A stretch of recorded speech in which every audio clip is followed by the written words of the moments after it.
భారతీయ శక్తికి, సంస్కృతికి, సాంప్రదాయానికి శతాబ్దాల క్రితమే ప్రపంచవ్యాప్తంగా ఖ్యాతి తెచ్చింది మన చేనేత.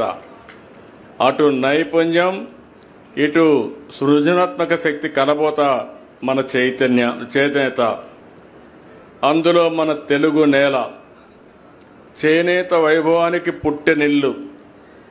మంగళగిరి, ధర్మవరం, వెంకటగిరి, ఉప్పాడ, పెడన, చీరాల, పొందూరు, మదనపల్లి, నందవరం, కొడమూర్, ఎమ్మిగనూరు, ఇలా ఒక్కొక్క ప్రాంతానికి ఒక్కొక్క ప్రత్యేకత ఉంది. అదే దీంట్లో ఒక మాటలో చెప్పాలంటే ఆంధ్ర రాష్ట్రానికి వచ్చినటువంటి ఒక సంపద అని చెప్పి కూడా నేను మీకు తెలియజేస్తున్నా. పొందూరు ఖద్దర్ని గాంధీజీ మెచ్చాడు. పెడన కలంకారి ప్రపంచాన్నే ఆకట్టుకుంది. 6 గజాల చీర అగ్గిపెట్టి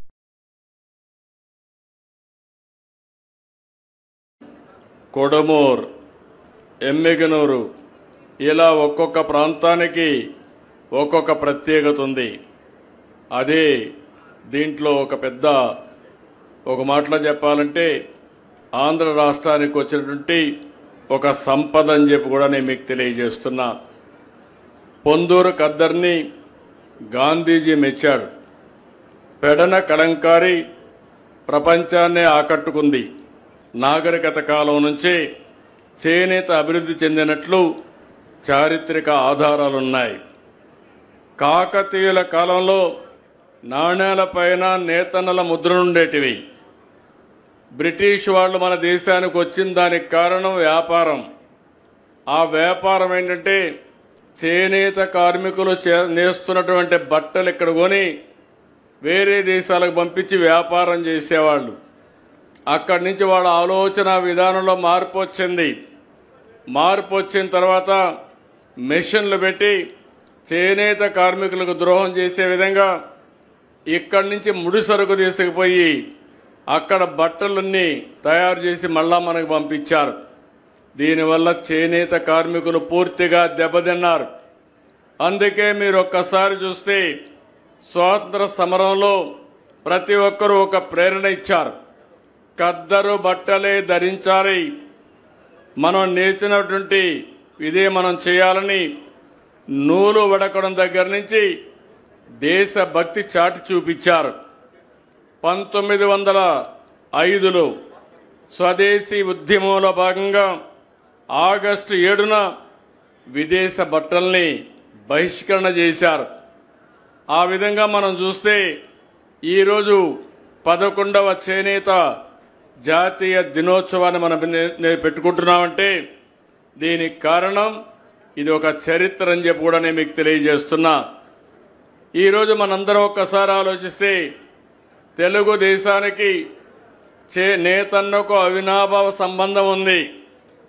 మొట్టమొదటిగా ఎన్టీ రామారావు గారు ఏదైతే పార్టీ పెట్టిన మొదటి సంవత్సరం సగం ధరకే చీర దోవతి ప్రవేశపెట్టి నేతన్నకి ఉపాధి కల్పించిన పార్టీ, ఉపాధి కల్పించిన నాయకుడు నందమూరి తారక రామారావు గారని చెప్పి మీకు తెలియజేస్తున్నా.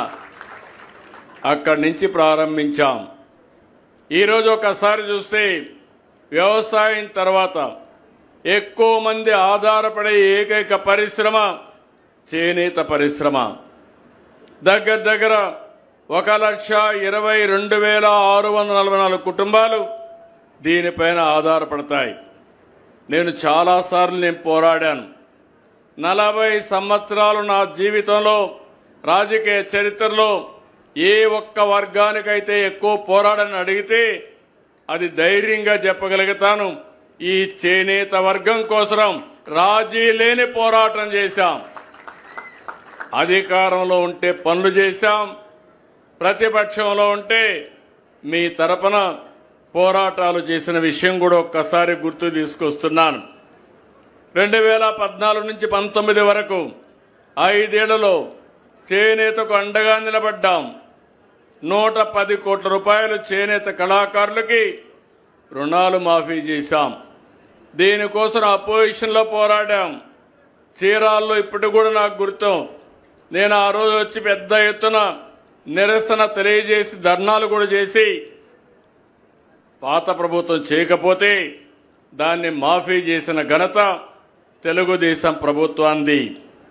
55,500 మందికి చేనేత కార్మికులకి 2 లక్షల రూపాయలు చొప్పున 27 కోట్ల రూపాయలు రుణాలు ఇచ్చాం. ఇంకో పక్క 90,765 కుటుంబాలకి 100 యూనిట్లు కరెంటు ఉచితంగా ఇచ్చాం. ఇంకో పక్క చేనేత కార్మికులకి మొట్టమొదటిసారిగా 50 సంవత్సరాలకే పింఛన్ ఇవ్వాలని నిర్ణయించిన పార్టీ తెలుగుదేశం పార్టీ.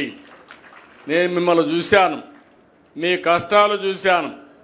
చేనేత కార్మికులు చూస్తే ఆ మగ్గం దగ్గర కూర్చొని ఆ దారం గాని ఇవన్నీ కడుపులోకి పోతే చిన్న వయసులోనే అనారోగ్యం పాలయ్యే పరిస్థితికి వచ్చారు. అందుకే 50 ఏళ్లకి ఈరోజు మనం ఈ పింఛన్ తీసుకొచ్చామని చెప్పి కూడా నేను మీకు తెలియజేస్తున్నా. మరమగ్గాలు 50% సబ్సిడీతో 80 కోట్ల రూపాయలు ఖర్చు పెట్టాం. గడచిన 5 సంవత్సరాలు చేనేత పరిశ్రమ పూర్తిగా కుదేలైంది. తీవ్రమైనటువంటి సంక్షోభంలో కూరుకుపోయే పరిస్థితి వచ్చింది. ఆప్కో ద్వారా కొనుగోళ్లు ఆపేశారు. నూలు రంగుపై సబ్సిడీ మానేశారు. ఇంకో పక్క మీరు చూస్తే ఈరోజు చాలా సమస్యలు ఈ చేనేత కార్మికులు. ఇప్పుడు కూడా నేను మాట్లాడినప్పుడు చూశాను, లోపల కూడా కనుక్కున్నాను. వీవర్శాల ఒక వినూత్నమైన కార్యక్రమానికి మీ శాసనసభ్యుడు శ్రీకారం చుట్టాడు. మనస్ఫూర్తిగా అభినందిస్తున్నా. ఈ మోడల్ గాని సక్సెస్ అయితే రాష్ట్రంలో అన్ని ప్రాంతాల్లో దీన్ని రిప్లికేట్ చేసే అవకాశం వస్తుంది. అది చేస్తామని కూడా హామీ ఇస్తున్నాను. ఈరోజు నేను మాట్లాడినప్పుడు బయట కంటే ఒక 30% ఆదాయం ఎక్కువ వస్తుందని చేనేత కార్మికులే అనుభవంతో చెప్పారు.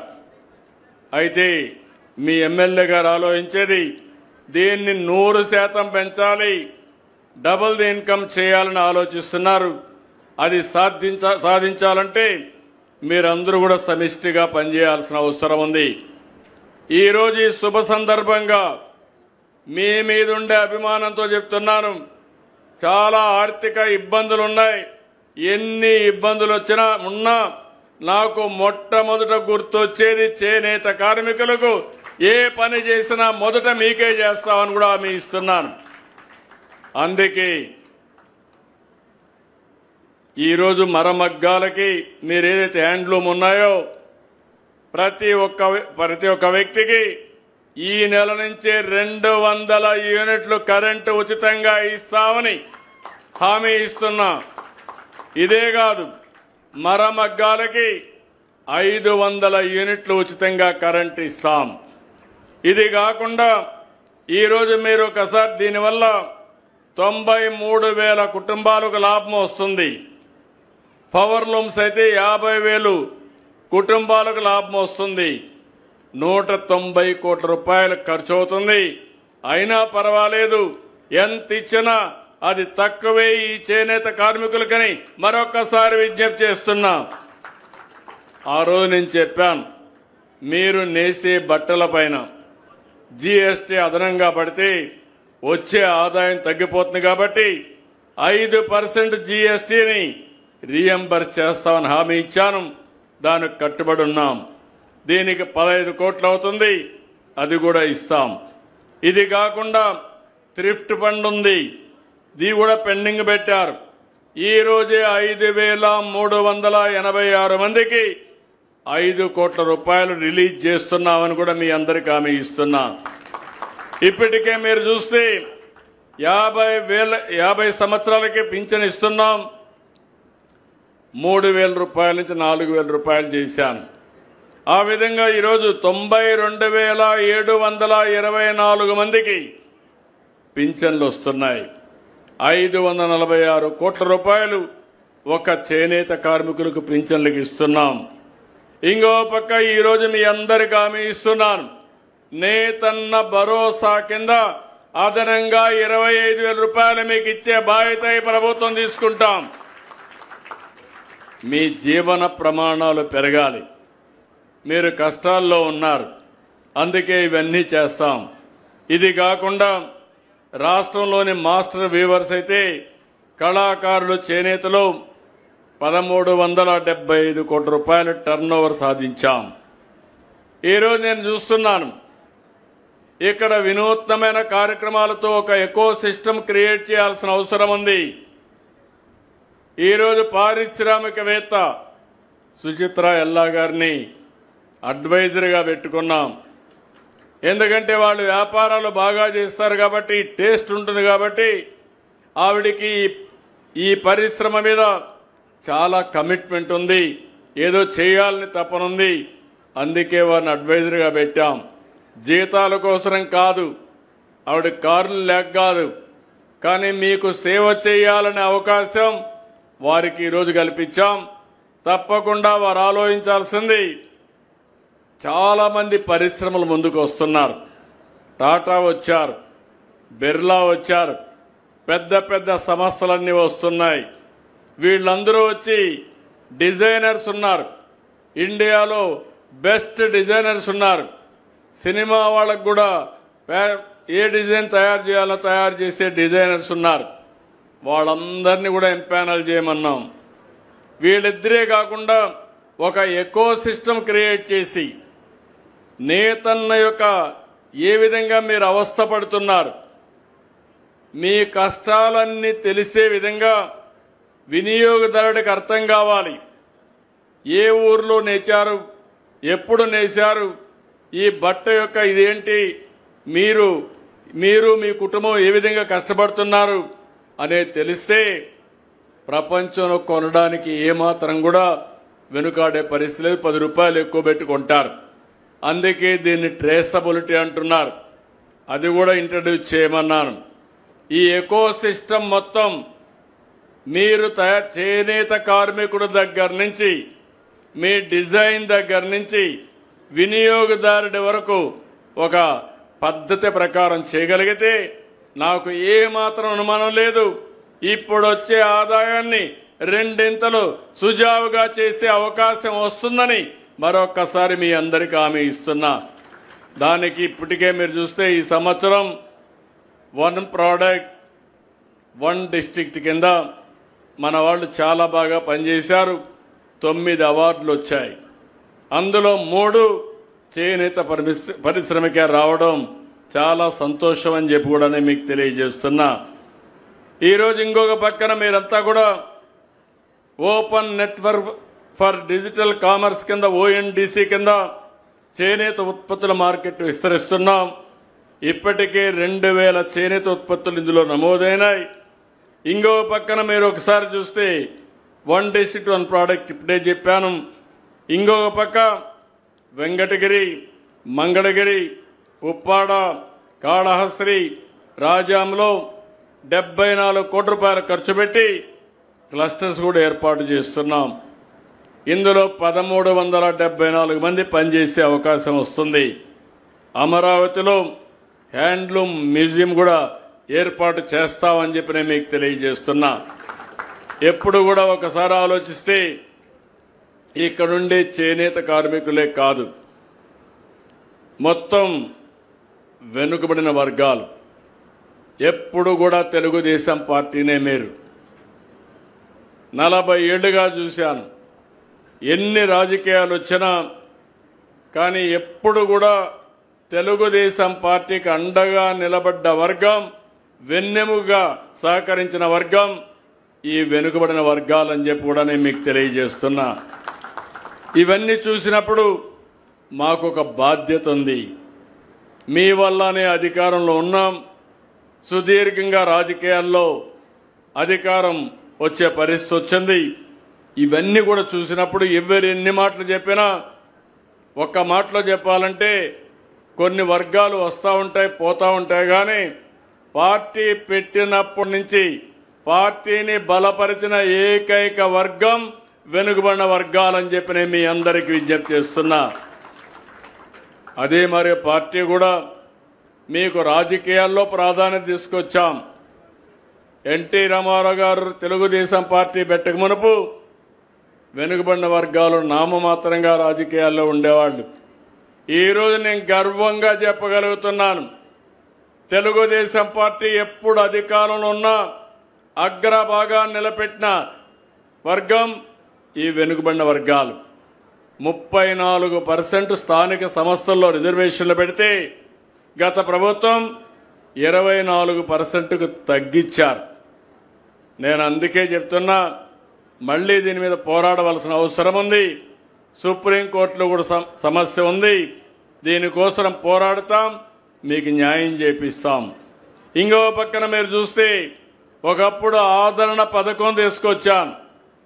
ఆదరణ పథకం ద్వారా పెద్ద ఎత్తున ఆర్థిక సహాయం చేశాం. ఇది సమైక్య ఆంధ్రప్రదేశ్లో ప్రవేశపెట్టాం. మళ్లీ 2014లో ఆదరణ 2 కింద దగ్గర 964 కోట్లు ఖర్చు పెట్టాం. మళ్లీ మీ అందరికీ హామీ ఇస్తున్నాను, ఆధునికమైన మరమగ్గాలు కానీ ఇవన్నీ ఇవ్వడానికి ఆదరణ 3 తీసుకొస్తాం. మీకు న్యాయం చేసే బాధ్యత ఈ ప్రభుత్వాన్ని చెప్పి కూడా నేను మీకు తెలియజేస్తున్నా. ఇదే కాకుండా ఈరోజు మీరు చూస్తే దేవాలయాల్లో పనిచేసే నాయీ బ్రాహ్మణులకి 15,000 నుంచి 25,000 పెంచాం. చేనేత నేతనులకు పెంచినట్టే సెలూన్లకి 150 యూనిట్ల నుంచి 200 యూనిట్లు ఉచిత కరెంటుకు ఏర్పాటు చేశాం. దీనివల్ల దగ్గర 40,000 కుటుంబాలకు లాభం వస్తుంది. గీత కార్మికులకి 10% మద్యం షాపులు 50% సబ్సిడీతో ఇచ్చాం. ఇప్పుడు బార్లు వస్తే బారుల్లో కూడా 10% వాళ్ళకు రిజర్వ్ చేశాం. మత్స్యకారులకు 217 జీవోను రద్దు చేశాం. అదే మరి మత్స్యకారుల సేవలో 20,000 రూపాయలు ఒక్కొక్క కుటుంబానికి మొన్నే డబ్బులు ఇచ్చాం. 259 కుటుంబాలకు ఇచ్చాం. ఇంకో పక్క సముద్రం పక్కనే వీళ్ళందరూ ఉంటారు కాబట్టి సముద్రం నాచు పెంచగలిగితే దానికి కెమికల్ వాల్యూస్ ఉన్నాయి, ఆదాయం ఎక్కువ వస్తుంది. సీవీడ్ నుంచి పరిశ్రమలు తయారు చేసే విధంగా కార్యక్రమాలు చేపట్టి ప్రత్యేకంగా మత్స్యకార మహిళల్ని ఇందులో భాగస్వాములు చేస్తామని చెప్పి నేను మీకు తెలియజేస్తున్నా. ఇదే కాకుండా వడ్డెరున్నారు, వాళ్ళ వృత్తి రాళ్లు కొట్టి అమ్ముకోవడం. ఆ క్వారీస్ అన్ని మినిమం 10% వారికే రిజర్వ్ చేయాలని కార్యక్రమానికి శ్రీకారం చుడుతున్నాం. వీళ్లే కాకుండా యాదవులు ఉన్నారు, గొర్రెలు కానీ అదే మరి పాలు కానీ పాడి పరిశ్రమలో ముందుంటారు, దాన్ని కూడా రివైవ్ చేస్తాం. ఇంకో పక్క కొరబ ఉన్నారు, వాళ్ళు కూడా చాలామంది ఈ యొక్క గొర్రెల పెంపకం వాళ్ళ జీవనోపాధి, అవి కూడా మళ్ళా ఒకసారి రివైవ్ చేస్తాం. నేను ఈరోజు ఈ సభ ద్వారా హామీ ఇస్తున్నా, నేతన్నలను ఆదుకుంటాం, వెనుకబడిన వర్గాలకు అండగా ఉండి మిమ్మల్ని ఆర్థికంగా రాజకీయంగా సామాజికంగా పైకి తీసుకొచ్చే బాధ్యత ఈ ఎన్డీఏ ప్రభుత్వాన్ని మరొక్కసారి స్పష్టంగా హామీ ఇస్తున్నా. సోలార్ ఇప్పుడే మంత్రి గారు చెప్పారు 2,000 యూనిట్లు మాత్రం చేశామని. నేను నియోజకవర్గానికి 20,000 చేయమన్నాను. ఈరోజు మీరు ఒక్కసారి చూస్తే ఎస్సీ ఎస్టీలకి 60,000 వరకు, అదే మరి ఉచితంగా 2 కిలోవాట్ల వరకు ఇస్తున్నాం. బీసీలకు అదనంగా 20,000 రూపాయలు అంటే 28,000 రూపాయలు అదనంగా ఇస్తున్నాం. అంటే దగ్గర 70,000 రూపాయలు 3 కిలోవాట్లకు సబ్సిడీ కేంద్రం ఇస్తే నేను ఒక 28,000 రూపాయలు అదనం చేసి 3 కిలోవాట్లు పెట్టుకోగలిగితే 98,000 రూపాయలు నేరుగా మీ అకౌంట్లో సబ్సిడీ ఇస్తాం. అక్కడి నుంచి ఇంక కరెంటు ఛార్జీలు కట్టే పనే ఉండదు. ఇప్పుడు నేతన్నలు ఉన్నారు, మీరందరూ గుర్తుపెట్టుకోవాలి, ఇప్పుడు నేనంతా కూడా 200, 500 యూనిట్లు ఉచితంగా ఇస్తా అన్నాను కాబట్టి కరెంటు ఉత్పత్తి చేయడం మానేయొద్దండి. అవసరమైతే మీరు పెట్టుకుంటే మీకు హామీ ఇస్తున్నా, ఈ 200 యూనిట్లు ఉచితంగా ఇస్తా. అదే సమయంలో మీరు ఉత్పత్తి చేసే కరెంటుకి అదనంగా డబ్బులు ఇచ్చే మార్గం కూడా నేను చూపిస్తాను, మీకు ఆ డబ్బులు కూడా ఇస్తాను. ఇక్కడ 10,000 రూపాయలు డబ్బులు సంపాదిస్తే అక్కడ 4-5 వేల రూపాయలు డబ్బులు సంపాదించుకునే అవకాశం వస్తుంది. అది కూడా మీరు ముందుకెళ్ళండి. మీరు చేసుకోగలిగితే ఇది మంచి అవకాశం అని చెప్పి కూడా నేను మీకు తెలియజేస్తున్నా. ఈరోజు ఈ ప్రభుత్వం దగ్గర ఎవరన్నా ఇళ్లు కట్టుకుంటే బీసీలకు 50,000 రూపాయలు అదనంగా ఇస్తున్నాం. ఇది ఇప్పుడే కాదు, చేనేత కార్మికులకు ఎప్పటి నుంచో ఈ కార్యక్రమాన్ని అమలు చేశాం. రాబోయే 5 ఏళ్లలో సంవత్సరానికి 40,000 రూపాయలు 40,000 కోట్ల చొప్పున 2 లక్షల కోట్లు దగ్గర మీ మీద ఖర్చు పెట్టబోతున్నాం. స్థానిక సంస్థలు నామినేటెడ్ పదవుల్లో 34% రిజర్వేషన్లు కల్పించాం. నా ఆలోచన ఒకటి, చట్టసభల్లో 33% రిజర్వేషన్లు వెనుకబడిన వర్గాలకు రావాలి. ఇది వచ్చే వరకు మీ తరపున పోరాడతామని మరొకసారి మీ అందరికీ హామీ ఇస్తున్నా. తెలుగుదేశం పార్టీ రాష్ట్ర అధ్యక్షుడు బీసీనే, స్పీకర్ కూడా బీసీనే. ఎంతో మంది కీలకమైన కేబినెట్ శాఖలు కూడా వాళ్ళకే ఇచ్చాం. ఇక్కడుండి సబితమ్మ కూడా ఒక వెనుకబడిన వర్గాలకు సంబంధించిన మహిళని. ఇవన్నీ కూడా మీరు ఒకసారి చూస్తే ఇలాంటి కార్యక్రమాలన్నీ చేసి మనం ముందుకు పోతా ఉంటే 5 సంవత్సరాలు ఒక భయంకరమైన వాతావరణం. ప్రొద్దుటూరులో చేనేత వర్గానికి చెందిన నందం సుబ్బయ్య అతి కిరాతకంగా చంపేశారు. ఆ కుటుంబాన్ని ఆదుకున్నది తెలుగుదేశం పార్టీ. పల్నాడులో చంద్రయ్య, ఒక చంద్రయ్య కాదు 10ల సంఖ్యలో వెనుకబడిన వర్గాలను చంపేశారు. ఆ చంద్రయ్య విషయం చూస్తే ఆ రోజు పాలకులు వాళ్ళ పేరు చెప్పమంటే ఏమాత్రం కూడా మెడ మీద కత్తి పెట్టి బెదిరించినా వాళ్ళు చెప్పిన మాట వినకుండా జై చంద్రబాబు, జై తెలుగుదేశం అని ప్రాణం వదిలాడు. అది చూసినప్పుడు మా బాధ్యత ఎంత పెరుగుతుందో మీరందరూ కూడా ఒక్కసారి ఆలోచించుకోవాల్సిన అవసరం ఉంది. బాధ్యత అదే మరి చేయాలనే కసి కూడా ఈ ప్రభుత్వానికి ఉందని చెప్పి కూడా నేను మీకు తెలియజేస్తున్నా. ఈరోజు మంగళగిరికి వస్తున్నా. మంగళగిరి మామూలుగా అయితే ఫస్ట్ టైం, దీనికంటే మంచి సీట్లున్నాయి. మంచి సీట్లుంటే ఎలక్షన్లు వచ్చాయి. నేను ఆ రోజు సజెస్ట్ చేశాను, మంగళగిరిలో ఇంతవరకు మనం గెలవలేదు, ఒకేసారి గెలిచాం.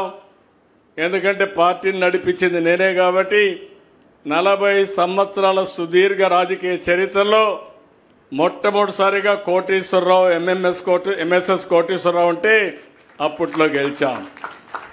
తర్వాత గెలవల. ఒకసారి సిపిఎంకి ఇచ్చాం, ఒకసారి బీజేపీకి ఇచ్చాం. ఎప్పుడు ఈ సీటు మీద మాకు కొన్ని గొడవలు కూడా ఉండేటివి సిపిఎం సిపిఐ మధ్య. కానీ ఇవన్నీ చూసిన తర్వాత మనం గెలవలేదు, మన కార్యకర్తలు హుషారుగా లేరు కాబట్టి లాస్ట్ మూమెంట్ పోతున్నారు కాబట్టి ఆలోచించమని నేనైతే సజెస్ట్ చేశాను. సజెస్ట్ చేస్తే కాదు నేను ఇక్కడే నిలబడతానని నిర్ణయం తీసుకున్నారు. నేను అలో చేశాను. అది అయిన తర్వాత 5,000 ఓట్లతో ఓడిపోయాడు. ఓడిపోయినప్పుడు అన్నాడు, నేను ఎక్కడైతే ఓడిపోయానో అక్కడే భయంకర అద్వితీయంగా గెలవాలి, మంచి మెజార్టీతో గెలవాలని పట్టుదలతో ముందుకు వచ్చాడు. అది అతని పట్టుదల. మీలో కూడా సమస్యలున్నాయని పారిపోతే సమస్యలే మనల్ని ఫినిష్ చేస్తాయి. ఏదైనా సరే ఒక్కొక్కసారి కలిసి రాకపోతే కలిసి వచ్చే మార్గాన్ని కసిగా పనిచేయగలిగితే అది సాధ్యమవుతుంది. అది లోకేష్ ఈ నియోజకవర్గం నిలబెట్టాడని చెప్పి కూడా నేను మీకు తెలియజేస్తున్నా. అక్కడి నుంచి మీరు చూశారు 5,000 మెజారిటీతో ఓడిపోయిన కాన్స్టిట్యున్సీ 91,000 మెజారిటీతో గెలవడం అనేది ఒక చరిత్ర. అయితే దాంతో తృప్తి పడడం లేదు. ఈరోజు ఇక్కడే మీరు చూస్తున్నారు, ఏదైతే వీవర్ సేల పెట్టాడు, ఒక ప్రయోగం 20 మగ్గాలు ఆయన సొంత డబ్బులతో పెట్టి దీన్ని అభివృద్ధి చేసి ఇప్పుడు ఇలాంటివి ఏ విధంగా చేయాలనో వర్కౌట్ చేసే పరిస్థితికి వచ్చాడు. ఇంకో పక్కన ఇప్పటికే 3,000 కుటుంబాలకి ప్రతిరోజు అతనే వచ్చి మీకు బట్టలు పెట్టి పట్టాలు మీకు అందించాడంటే అది పేదవాళ్ల పట్ల, చేనేత పట్ల అతనికి ఉండే గౌరవం. ఇప్పటికీ ఒక 2,000 పనులు పూర్తి చేశాడు. ఆయన ఆలోచన ఒకటి, రాష్ట్రంలోనే ఒక ఆదర్శ నియోజకవర్గంగా ఈ మంగళగిరి ఉండాలనేది అతని సంకల్పం. తప్పకుండా నెరవేరుతుందని నేను ఆశిస్తున్నాను. ఎందుకంటే డిజర్వింగ్గా కూడా. ఎందుకంటున్నానంటే ఈ మాట, ఈ నియోజకవర్గం ఎక్కువ మంది పేదవాళ్ళు ఉండే నియోజకవర్గం, చేనేత ఎక్కువ ఉండే నియోజకవర్గం. ఒక నాయకుడు దూరదృష్టితో ఆలోచిస్తే, అన్ని విధాలా ఆలోచించి కార్యక్రమాలు చేపడితే మీ ఆదాయం పెరుగుతుంది, మీ జీవన ప్రమాణాలు పెరుగుతాయి. అందులో మీకు ఇంకొక పక్క చూస్తే ఈ నియోజకవర్గం ఇప్పుడు రాజధానిలో భాగం. అందుకే మొన్న ఏదైతే స్వర్ణకారుల కార్పొరేషన్ పెట్టి దీన్ని కూడా అభివృద్ధి చేయాలనుకున్నప్పుడు డెఫినెట్గా చేయమని చెప్పి ప్రోత్సహించాం. దానికి కూడా ముందుకొచ్చి అవి కూడా చేస్తున్నారు. ఇంకో పక్కన నర్చర్ కూడా నేను అందరు ఎమ్మెల్యేలకు ఒకటే చెప్తున్నాను, ప్రజలకు అందుబాటులో మీరు ఉండాలి. మీకు ఓట్లేసి వాళ్ళు గెలిపించారు, మీరు శాశ్వతంగా ఎమ్మెల్యేగా ఉండాలంటే ఎప్పటికప్పుడు ప్రజల ఆదరణ పొందాలి. అప్పుడే మీరు పనులు చేయడమే కాదు, ప్రజలకు చేసిన పనులు చెప్పి ఎప్పటికప్పుడు నర్చర్ చేయాలని చెప్పాను. చాలామంది చేస్తున్నారు. వాళ్ళందరిలో కూడా నేను చూస్తే లోకేష్ అయితే ఒక్క అడుగు ముందుకేసి ఎప్పుడు టైం దొరికితే అప్పుడు నియోజకవర్గానికి వస్తున్నాడు. ఇది కూడా ఒక మంచి సాంప్రదాయం అని చెప్పి కూడా నేను మీ అందరికీ తెలియజేస్తున్నా.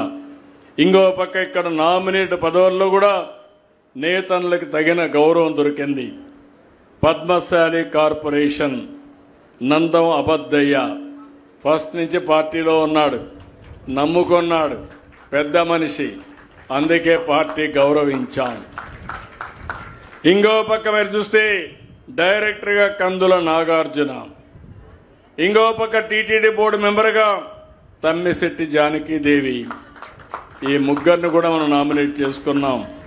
ఏపీ ఎంఎస్ఐడిసి చైర్మన్గా జనసేన చెల్లపల్లి శ్రీనివాసును కూడా మనం నామినేట్ చేసుకున్నాం. ఇవన్నీ కూడా మీరు చూస్తే ఒక పక్క ఎవరైతే ప్రజల కోసం కష్టపడ్డారో, మంచి మెజారిటీ సాధించారో అలాంటి నాయకులను కూడా ప్రభుత్వంలో భాగస్వాములు చేయాల్సిన అవసరం ఉంది. అందులో భాగంగానే ఇవన్నీ చేశాం. ఈరోజు నేను ఇక్కడ మీ అందరినీ చూసిన తర్వాత చాలా సంతోషం. ఎందుకంటే ఎన్నికల ముందు అస్తవ్యస్తమైన ఆర్థిక వ్యవస్థ, నేను ముఖ్యమంత్రి కావడం మొదటిసారి కాదు, 4వసారి ముఖ్యమంత్రి అయ్యాను. సమైక్య ఆంధ్రప్రదేశ్లోనే 9 సంవత్సరాలు ముఖ్యమంత్రిగా ఉన్న ఏకైక ముఖ్యమంత్రి నేనే. ఆ రికార్డు ఎవ్వరూ బ్రేక్ చేయలేరు, ఎందుకంటే రాష్ట్రం కూడా విడిపోయింది.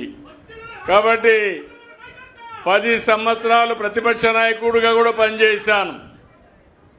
అదే మరిగా అభివృద్ధి అంటే నాకేం కొత్త కాదు. ఆ రోజు చూపించిన చొరవ, దేశంలోనే నెంబర్ 1 సిటీ హైదరాబాద్. అది ఆ రోజు నేను వేసినటువంటి ఫౌండేషనే. కానీ ఈరోజు ఇక్కడికి వచ్చినప్పుడు ఫస్ట్ టైం నేను చూస్తున్నాను, ఎంత లోతుకు పోతే అంత అఘాతం కనపడుస్తూ ఉంది. 10 లక్షల కోట్ల రూపాయల అప్పులున్నాయి. వడ్డీ కట్టాలి, అసలు కట్టాలి. వ్యవస్థలు అస్తవ్యస్తమైపోయినాయి. రోడ్లు కానీ అన్ని కూడా పాడుపడిపోయినాయి. కేంద్రం అమలు చేసే సెంట్రల్లీ స్పాన్సర్ స్కీమ్స్ అన్ని డీఫంక్ట్ అయిపోయినాయి. ఒక్కొక్క అడుగు ముందుకేసుకుంటూ వచ్చాం. నేను ఒక మాట చెప్పాను, నేను కష్టపడేది పేద ప్రజల కోసం. మీకందరికి హామీ ఇస్తున్నా, సూపర్ 6 ద్వారా ఎన్నికల మేనిఫెస్టో అమలు చేస్తానని ఆ రోజు మీకు చెప్పాను. వచ్చిన తొలి రోజునే మీరు చూస్తే 3,000 రూపాయలు పింఛని 4,000 రూపాయలు చేశాను. 6,000 రూపాయలు దివ్యాంగులకు చేశాను. కిడ్నీ పేషెంట్లుంటే 10,000 ఇచ్చాను. బెడ్కే పరిమితమైన పేషెంట్లుంటే నేను ఒక మాట చెప్పాను, నేను కష్టపడేది పేద ప్రజల కోసం. మీకందరికి హామీ ఇస్తున్నా, సూపర్ 6 ద్వారా ఎన్నికల మేనిఫెస్టో అమలు చేస్తానని ఆ రోజు మీకు చెప్పాను. వచ్చిన తొలి రోజునే మీరు చూస్తే 3,000 రూపాయలు పింఛని 4,000 రూపాయలు చేశాను. మొదటి తారీఖున పేదల సేవలో మీ ఇంటికి వచ్చి మీకు ఇస్తున్నామంటే 10,000 ఇచ్చాను. బెడ్కే పరిమితమైన పేషెంట్లుంటే 15,000 రూపాయలు పింఛన్ ఇచ్చే ఏకైక ప్రభుత్వం, మానవత్వం ఉండే ప్రభుత్వం తెలుగుదేశం ప్రభుత్వం. ఎక్కడ ఇవ్వాల 32,000 కోట్ల రూపాయలు పోయిన సంవత్సరం ఇచ్చాను. నేను ఒక మాట చెప్పాను, పింఛను ఏప్రిల్ నుంచి ఇస్తానని. తొలి నెలలోనే పింఛన్ని ఏప్రిల్ నుంచి అమలు చేసి మొదటి తారీఖున పేదల సేవలో మీ ఇంటికి వచ్చి మీకు ఇస్తున్నామంటే అది మీ పట్ల ఈ ప్రభుత్వానికి ఉండే ప్రేమని చెప్పి కూడా నేను మీకు తెలియజేస్తున్నా. ఇదే కాదు, ఆ రోజు నేను చెప్పాను, తల్లికి వందనం ఇస్తా అన్నాం. ఎంతమంది పిల్లలుంటే అంతమందికి ఇస్తా అన్నాను. నేను అడుగుతున్నా, ఇక్కడే మిమ్మల్ని అందరినీ ఇచ్చామా లేదా అని మిమ్మల్ని అడుగుతున్నా. ఇచ్చామా లేదా? అందరికీ వచ్చిందా లేదా? అంత మునిపి ఏం చెప్పారు? ఎంతమంది ఉంటే అంతమందికి ఇస్తామని ఒక్కరికే ఇచ్చారా లేదా? మాట తప్పామా అని మిమ్మల్ని అడుగుతున్నా. అది ఎన్డీఏ ప్రభుత్వం, అది మా చిత్తశుద్ధి. ఆ రోజు కూడా పింఛను ఆ రోజు చెప్పింది 4,000 చేస్తామని. 5 ఏళ్లు పట్టింది. 250 ముక్కుతూ మూలుగుతూ 5 ఏళ్లకు ఇచ్చారు. నేను చెప్పిన మాట నిలబెట్టుకున్నానా లేదా అని మిమ్మల్ని అడుగుతున్నా. ఇదే కాకుండా మా ఆడబిడ్డలందరికీ దీపం పెట్టింది నేనే, వంట గ్యాస్ ఇచ్చింది నేనే. ఇప్పుడు 3 సిలిండర్లు ఉచితంగా ఇస్తున్నామా లేదా అని మిమ్మల్ని అడుగుతున్నా. అది కూడా ఫుల్ఫిల్ చేశాను. రేపు ఆగస్టు 15 మీ అందరికీ శుభవార్త. ఆడబిడ్డలు ఎక్కడికి పోవాలన్నా జల్సాగా ఉచిత ప్రయాణ సౌకర్యం కల్పించే బాధ్యత నాది.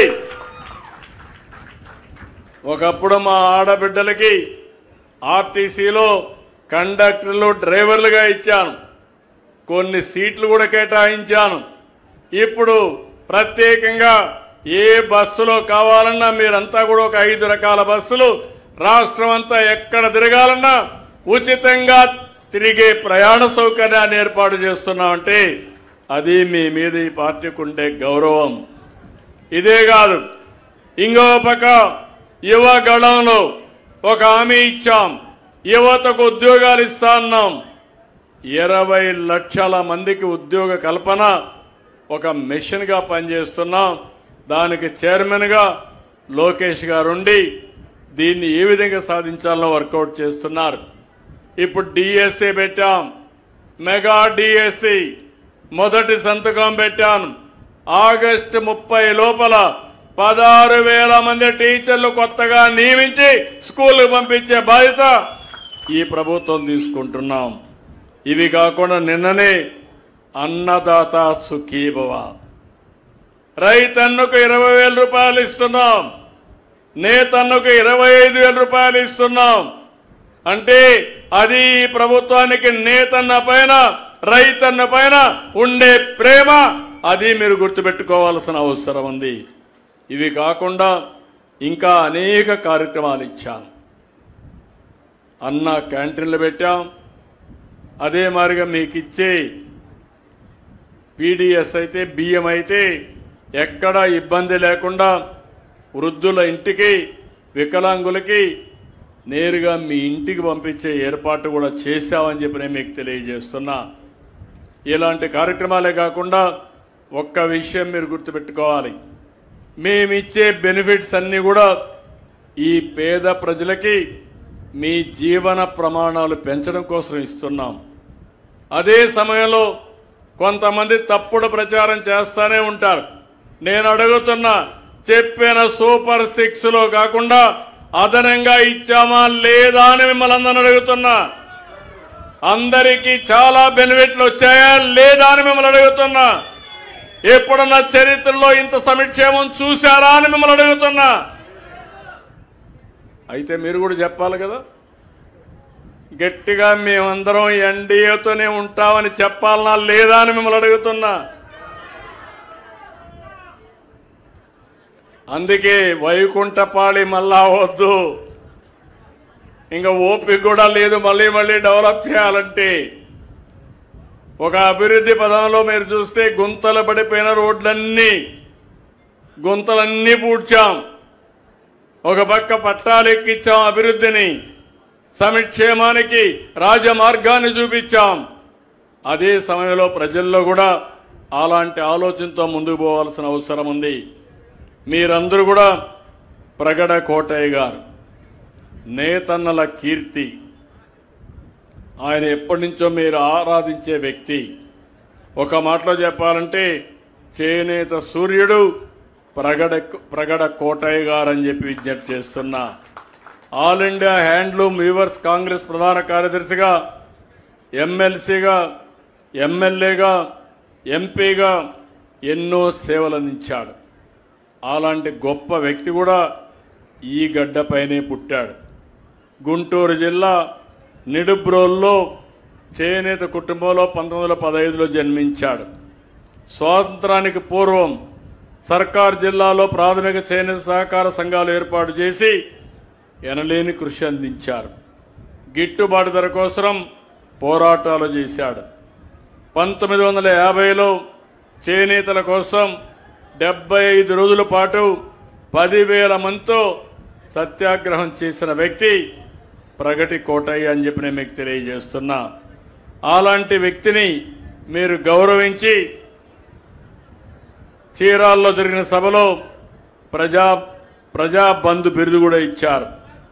ఈరోజు మీ అందరికీ దీన్ని గుర్తుపెట్టుకొని ప్రగడ కోటయ్య పేరుతో వెంకటగిరిలో Indian institute of handlooms technology సంస్థకు ఆయన పేరు కూడా పెట్టాం. ఈరోజు మీరు ఆరాధించే ఈయనకి ఇప్పుడే మీ మంత్రి గారు చెప్పారు, ఇక్కడ ఒక పార్క్ వస్తుంది, ఆ పార్కు కూడా ఆయన పేరు పెట్టి అక్కడ విగ్రహం కూడా పెట్టాలన్నారు. తప్పకుండా ఈ ప్రభుత్వం పెడుతుందని చెప్పి మీ అందరికీ హామీ ఇస్తున్నా. ఇది కాకుండా ఆయన జయంతి కూడా అధికారికంగా చేయాలని చెప్పి కోరారు. తప్పకుండా అధికారికంగా చేస్తామని మీ అందరికీ హామీ ఇస్తున్నా. మన నాయకుల్ని మనం గుర్తుపెట్టుకోవాలి. మంచి చేసిన నాయకుల్ని గుర్తుపెట్టుకుంటే మంచి చేయడానికి 10 మంది ముందుకు వస్తారు. ఈరోజు మీరందరూ చూస్తున్నారు, విలువలు పూర్తిగా పడిపోతున్నాయి. మొన్నటి వరకు రాష్ట్రం అంతా గంజాయి, లేకపోతే రాష్ట్రం అంతా డ్రగ్స్, వ్యాపారం అంతా వీళ్ళది. మొత్తం రాష్ట్రం అంతా భ్రష్టు పట్టే పరిస్థితి వచ్చింది. ఎప్పుడు కూడా ప్రభుత్వం స్ట్రాంగ్గా ఉంటే అన్ని సమస్యలు పరిష్కారం అవుతాయి. ఈరోజు నేను హామీ ఇస్తున్నా, గంజాయి అనే మాట ఈ రాష్ట్రంలో ఉండడానికి వీలు లేదు. డ్రగ్స్ అనేటివి ఎక్కడా ఉండడానికి వీలు లేదు. ఎవరైనా సరే అమ్మినా లేకుంటే గంజాయి పంట పండించినా అదే చివరి రోజు మీకు గుర్తుపెట్టుకోమని హెచ్చరిస్తున్నా. ఆడబిడ్డల జోలుకొచ్చినా తాట తీస్తాం తప్ప వదిలిపెట్టే సమస్య లేదు. అందుకే మీ అందరికీ స్వేచ్ఛ కోసం ఉచిత ప్రయాణ సౌకర్యం కూడా ఏర్పాటు చేశాం కాబట్టి ధైర్యంగా ముందుకు రండి. మీకు భద్రత కల్పించే బాధ్యత, భరోసా కల్పించే బాధ్యత ఎన్డీఏ ప్రభుత్వాన్ని చెప్పి మరొకసారి తెలియజేసుకుంటూ ఒక మంచి కార్యక్రమం. ఇక్కడికి వచ్చి చాలా విషయాలు నేను కూడా అధ్యయనం చేశాను. ఇవన్నీ కూడా అమలు చేస్తాం. తొందరలోనే ఈరోజు ఇక్కడుండే అధికారులు కూడా పిలిపిస్తున్నా. ఒక యాక్షన్ ప్లాన్ తయారు చేయండి. దగ్గర 93,000 కుటుంబాలు, చేనేత కుటుంబాలు ఉన్నాయి. ఈ 93,000 కుటుంబాల యొక్క జీవన ప్రమాణాలు పెంచడానికి, వారి వృత్తిని కూడా నెక్స్ట్ లెవెల్లో తీసుకుపోవడానికి ఏమేం చేయాలనో ఒక యాక్షన్ ప్లాన్ తయారు చేస్తాం. దాన్ని పూర్తిగా అమలు చేసి చేనేతల రుణం తీర్చుకుంటానని మరొకసారి మీ అందరికీ హామీ ఇస్తూ అందరికీ నమస్కారాలు. జై హింద్, జై జన్మభూమి.